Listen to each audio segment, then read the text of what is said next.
Olá para vocês que acompanham as atualizações do portal Banda B. Está começando mais uma entrevista aqui do Fique Sabendo. Eu sou Rodrigo Silva e a pauta de hoje é Congresso Nacional. Um dos temas mais polêmicos das últimas semanas é o Código Eleitoral. E, recentemente, o presidente do Senado, Rodrigo Pacheco, disse não acreditar que o código seja votado até o dia 2 de outubro.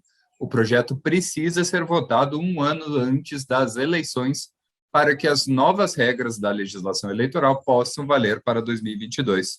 No entanto, o tema causa polêmica e especialistas veem o novo Código Eleitoral como um cerceamento de informações ao eleitor.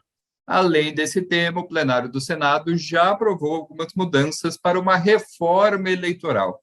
O Código e a reforma eleitoral são as nossas pautas de hoje. Para falar no assunto, converso com a Carla Karpsten, que é advogada e especialista em direito eleitoral. Carla, obrigado por aceitar o convite da Banda B. Imagina, bom dia, Rodrigo, bom dia aos ouvintes da Banda B, é um prazer estar aqui. E vamos falar um pouco de direito eleitoral, de direito político, de política, porque é importante para o nosso país. A gente sabe que tratar disso é essencial para a nossa evolução. Sem dúvida nenhuma, e recentemente o Senado teve algumas mudanças de prioridades e a tendência para o Código Eleitoral, que tem sido falado aí semanalmente, não seja analisado a tempo das eleições do ano que vem. No entanto, é um tema importante que ainda vai render muita discussão. Eu vou começar já por essa afirmação que eu fiz na abertura. Eu tenho conversado com alguns especialistas, com algumas pessoas que têm dito que o projeto é, em parte, um cerceamento de informações ao eleitor. Queria saber como que a senhora vê isso. Veja, Rodrigo, em primeiro lugar, o que está errado? Está errado de início. Você não pode fazer uma reforma eleitoral com mudança de 900 artigos. Na verdade, não é só mudança, é porque nós temos uma legislação muito ampla, toda separada. O partido político tem uma lei, a lei da eleição é outra, a lei da fidelidade partidária é outra, a lei da ficha limpa, né, ineligibilidade é outra, e o Código Eleitoral é outro. Então, tudo isso é separado. Então, a ideia da Câmara foi aglutinar isso num código único novo. Isso é uma necessidade. Nós, que trabalhamos com direito eleitoral, eu que estou aí há 25 anos, é absoluto a necessidade de que isso seja unido. O problema é que 925 artigos com mudanças essenciais, importantíssimas, não pode ser feito a toque de caixa. E nós vivemos no Brasil, nos últimos anos, desde a eleição de 2018, nós estamos em constante ansiedade, né, esperando acontecer uma desgraça no dia seguinte, aquela confusão, e você nunca tem uma paz ou uma tranquilidade política e econômica para que você possa discutir temas essenciais ao Brasil, e o eleitoral é um deles. Então, efetivamente, eu não vejo possibilidade de tempo, é impossível, hoje acho que é dia 24 de setembro, é impossível votar o Código Eleitoral de 900 artigos até dia 2 de outubro no Senado, é impossível. E, segundo momento, graças a seja o que for o ser superior que nós temos o Senado. Se a gente passasse com a Comissão Especial da Reforma Política, não a Comissão Eleitoral, mas nós tivemos duas comissões, bem confuso, no Congresso, na Câmara. Uma foi uma comissão de reforma política, que foi aquela que aprovou o distritão majoritário, assim, de uma maneira maluca, e tivemos uma comissão eleitoral, essa sim, presidida por uma deputada que é uma especialista na área, advogada, e que trouxe vários especialistas para tratar do tema. Então, essa que é a essencial, que é a muito longa e que é impossível de tratar. A outra, meio que foi relegada a um folclore, porque todo mundo sabia que não ia passar. Tentou-se, com a outra, a primeira reforma, passar o distritão para poder voltar às coligações proporcionais. Esse era o objetivo.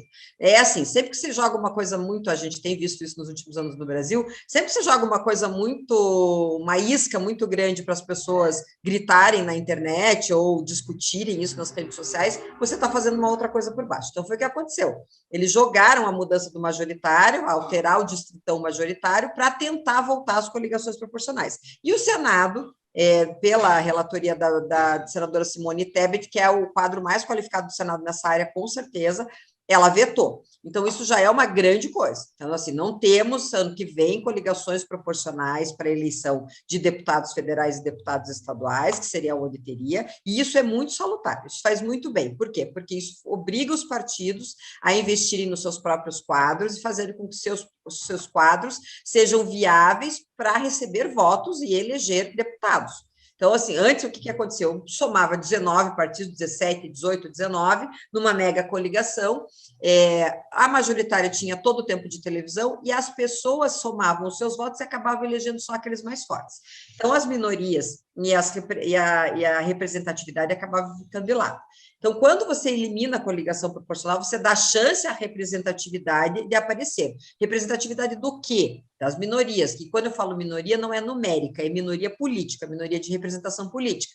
Então, nós falamos das mulheres, nós falamos dos grupos LGBTQI, nós falamos dos negros, nós falamos dos indígenas, nós falamos de vários grupos que não estão representados de maneira adequada se a gente desenhar o mapa do Brasil com a quantidade de pessoas que tem desses grupos e se a gente transpor esses grupos justamente para o Congresso e para as Assembleias Legislativas ou câmaras de vereadores. Então, partindo do ponto que a fim da coligação proporcional é maravilhoso para a nossa eleição, especialmente quando vem a eleição para vereadores. Um dos argumentos que a Simone usou também é a questão da deturbação da intenção do eleitor. Eu queria que a senhora explicasse um pouco mais como funciona a questão das coligações. O que acontece? Quando você coliga, eu somo vários partidos. Então, eu sou um partido pequenininho, eu não tenho grandes nomes, eu não tenho grandes deputados, eu não tenho deputado, eu não tenho vereador, eu não tenho nada. Eu sou um partido pequeno lá que me reuni e consegui aprovar a minha ata lá no TSE. E eu estou vivendo ali de um fundo partidário que sobra, uma sobrinha, etc. Qual que é o objetivo da criação do partido político? O partido político existe para participar da eleição e eleger representantes. Esse é o objetivo, senão ele não precisa existir. Né? O partido político não precisa estar aí para ficar discutindo coisas, ele precisa lançar candidatos e eleger pessoas.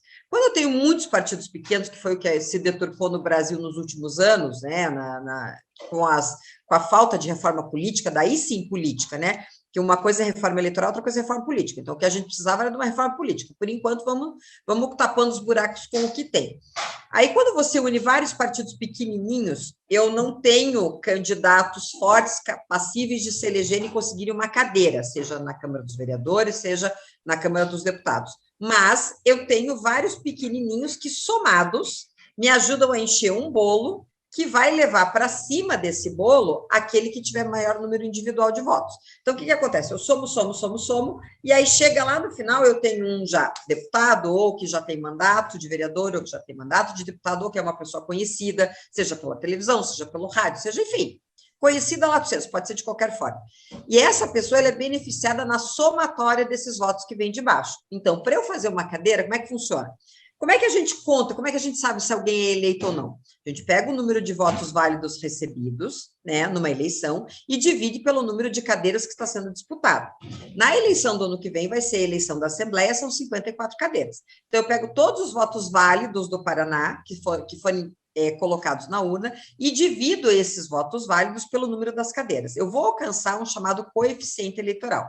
Esse coeficiente eleitoral é necessário para que um partido obtenha uma cadeira. Então, vamos supor lá que seja 40 mil votos. Para eu conseguir uma cadeira, eu preciso de 40 mil votos. Eu estou chutando o número, tá, gente? Não é essa a minha conta.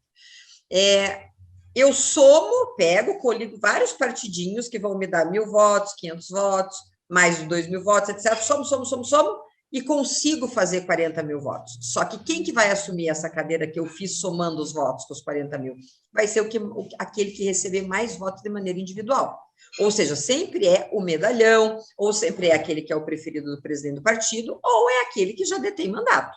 Então, isso, efetivamente, a coligação proporcional sempre facilitou eleição de quem já detinha mandato. Veja, o exemplo é bem claro se a gente pegar as eleições de 2020, aonde não podia ter de coligação proporcional. Veja a renovação que nós tivemos na Câmara Municipal. Veja a quantidade de mulheres, pessoas que nós nunca ouvimos falar, pelo menos não no dia a dia das nossas vidas civis, negros, aumento de candidaturas negras, mulheres negras, né? Então, isso tudo ficou muito claro que o afastamento da coligação proporcional permitiu com que os grupos representativos participassem efetivamente dessa disputa de cadeiras e conseguissem conquistá-las. Então, é para isso que serve. Outra mudança bastante interessante da reforma eleitoral é o peso 2, né, para votos em negros e mulheres. Como que a gente pode avaliar isso?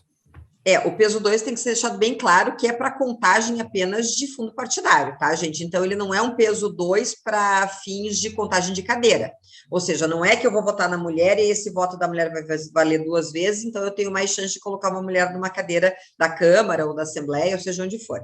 Na verdade, ele vale para fundo partidário, mas isso não é ruim. É bom por quê? Porque se o voto das mulheres e dos negros conta 2 vezes para eu conseguir dinheiro, eu, partido, obter dinheiro, recursos financeiros, eu, partido, vou investir em candidaturas femininas e candidaturas negras ou femininas negras para justamente obter mais dinheiro. Então, na verdade, é um fato triste, mas real. Os partidos são movimentados a dinheiro.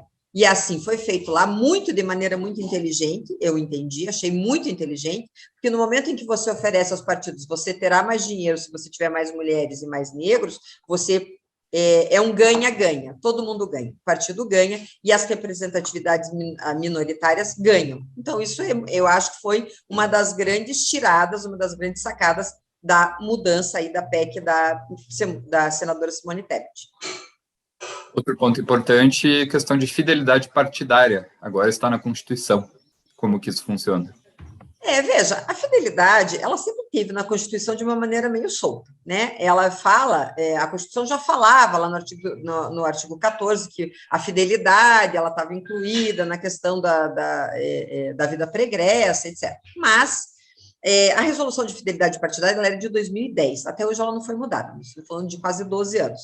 Ela ficou com muitos buracos, efetivamente. Em primeiro lugar, ela vale só para vereadores e deputados, só. Não se aplica a cargos majoritários, governador, de presidente e de senado. Então, isso já é uma coisa que concentra efetivamente a fidelidade justamente no quê? Na representatividade partidária. Para que serve a fidelidade exclusiva de quem é eleito para representar o povo? Justamente para ele não trocar de partido, ele ser eleito, por exemplo, vou dar um exemplo bem antagônico, mas é para as pessoas entenderem. Ele ser eleito lá pelo PT, pelas bandeiras do PT, que são bandeiras bem específicas, e mudar lá para o PSL, ou mudar lá para o Democratas, ou ele mudar lá para um outro partido da outra ponta ideológica contrária, né? Ou vice-versa. Se elegeu lá pelo PSL, pelo Democratas, você vai lá para o PCO, vai lá para o PSOL, né? Então, isso é para evitar a fidelidade partidária, para evitar que esse tipo de disparidade ocorra, certo?